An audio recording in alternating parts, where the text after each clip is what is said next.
A strong gust of wind sent a massive tree crashing down, completely burying a man underneath. A forest ranger who witnessed this called for rescue immediately.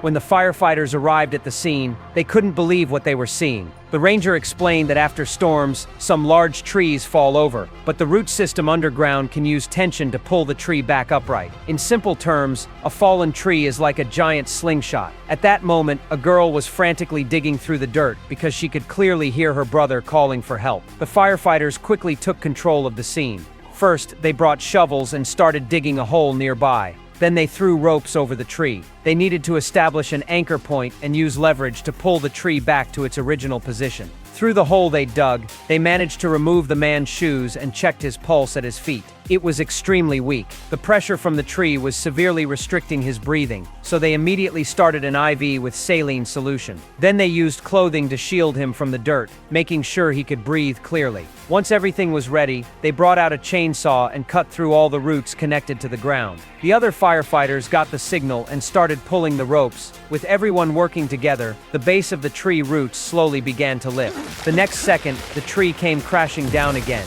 Even the firefighters couldn't help but be amazed by the sight. But by then, the man had stopped breathing. They worked together to get him onto a stretcher and began CPR. The girl beside them was beside herself with worry, begging the firefighters to please save her brother. Finally, the man's heartbeat returned, and the girl let out a huge sigh of relief. When they learned the man was the girl's brother, the ranger nearby thought fate had brought them together. So he tried to invite the girl to dinner, but was immediately shot down. After all, given the current situation, the girl was in no mood to eat anything. The other firefighters felt sorry for him about such poorly timed romantic advances.